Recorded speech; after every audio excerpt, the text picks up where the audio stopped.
Serial Ganga माई की बेटियां में आने वाला है ऐसा धमाकेदार ट्विस्ट जो पूरी कहानी को पलटकर रख देगा। अब तक हर किसी को यही लग रहा था कि ढाबे में लगी आग और दुर्गावती को बदनाम करने की साजिश के पीछे उसी का हाथ है।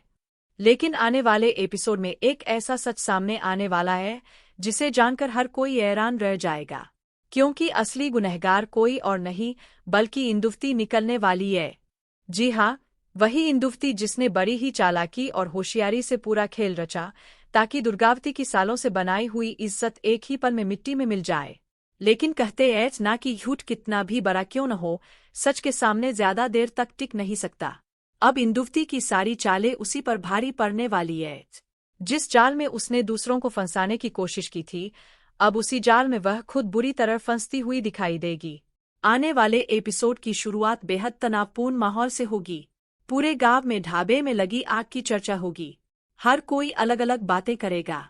कोई दुर्गावती को दोषी बताएगा तो कोई इस पूरे मामले के पीछे किसी बड़ी साजिश की आशंका जताएगा। दूसरी तरफ दुर्गावती अंदर ही अंदर टूट चुकी होगी।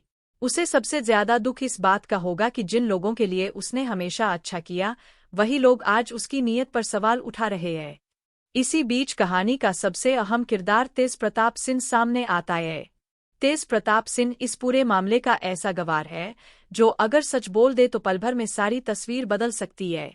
लेकिन इंदुवती को पहले से ही इस बात का अंदाजा होता है कि तेज प्रताप सिंह उसके लिए सबसे बड़ा खतरा बन सकता है, इसलिए वह उससे मिलने पहुंच जाती है। इंदुवती बड़ी चालाकी से तेज प्रताप सिंह को डराने और धमकाने लगती है। वह साफ शब्दों में कहती है कि अगर उसने किसी के सामने एक भी शब्द बोला या सच बताने की कोशिश की तो उसका अंजाम बहुत बुरा होगा। वह उसे याद दिलाती है कि उसके अपने भी सुरक्षित नहीं रहेंगे। इंदुवती की बातें सुनकर तेज प्रताप सिंह पूरी तरह घबरा जाता है। उसके चेहरे पर डर साफ दिखाई देने लगता है। वह समझ जाता है कि सामने खड़ी औरत किसी भी हद तक जा सकती है। यही वजह होती है कि जब लोग उससे सवाल पूछते हैं तब भी वह पूरी तरह चुप रहता है। उसके पास सच होता है, लेकिन डर उसकी जुबान पर ताला लगा देता है। दूसरी तरफ दुर्गावती को कहीं न कहीं महसूस होने लगता है कि मामला जितना दिखाई दे रहा है उससे कहीं ज्यादा गहरा है। उसे यकीन नहीं होता कि इतनी बड़ी साजिश बिना किसी मजबूत योजना के हो सकती है, इसलिए वह खुद सच का पता लगाने का फैसला करती है। दुर्गावती सीधे तेज प्रताप सिंह से मिलने पहुंचती है। वह उसके सामने बैठकर बहुत शांत तरीके से कहती है, तेज, तुम बिल्कुल मत डरो। अगर तुम निर्दोष हो तो मैं तुम्हें इस मुसीबत से जरूर बाहर निकालूंगी, लेकिन इसके लिए तुम्हें सच बोलना होगा। आखिर ढाबे में आग किसने लगवाई? किसने यह पूरा खेल रचा? तेज प्रताप सिंह कुछ बोलना चाहता है, लेकिन इंदुवती की धमकियां उसके कानों में गूंजने लगती है। वह बार बार नजरें झुका लेता है और कुछ भी कहने की हिम्मत नहीं जुटा पाता। उसकी यह चुप्पी दुर्गावती को और ज्यादा बेचैन कर देती है। उधर इंदुवती को पूरा भरोसा होता है कि उसका प्लान सफल हो चुका है। उसे लगता है कि अब कोई भी उसके खिलाफ सबूत नहीं जुटा पाएगा। वह घर में ऐसे व्यवहार करती है जैसे उसे किसी बात की कोई चिंता ही न हो, बल्कि वह दूसरों के सामने दुर्गावती के खिलाफ और भी जहर घोलने की कोशिश करती है ताकि शक पूरी तरह उसी पर बना रहे। लेकिन इंदुवती यह भूल जाती है कि हर अपराधी से कभी न कभी एक ऐसी गलती जरूर होती है जो उसकी पूरी साजिश को उजागर कर देती है। इसी बीच दुर्गावती को एक बेहद चौंकाने वाली जानकारी मिलती है।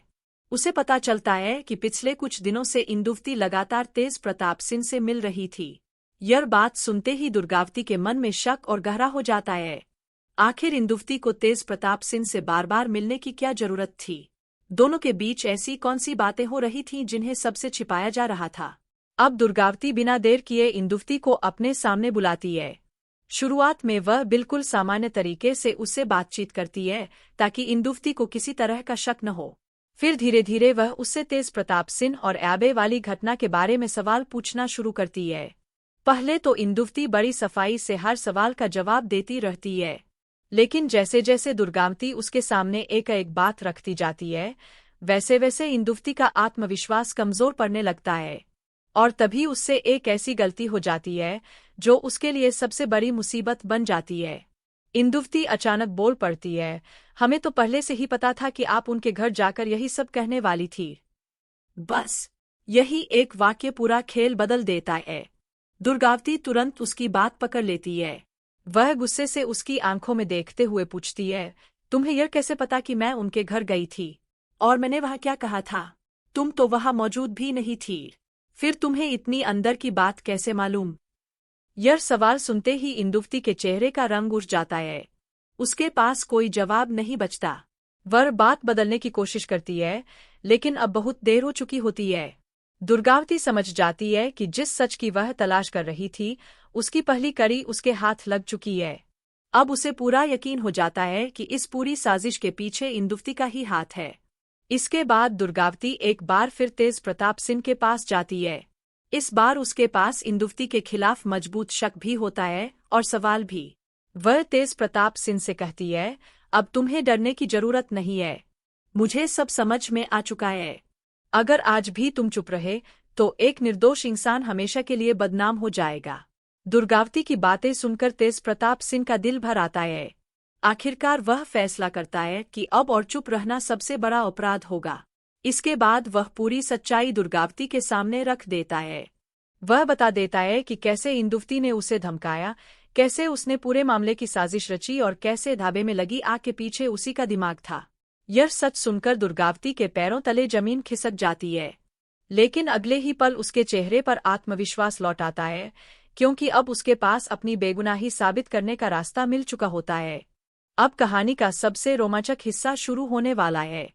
क्या दुर्गावती पूरे परिवार और गांव के सामने इंदुवती का सच उजागर कर पाएगी?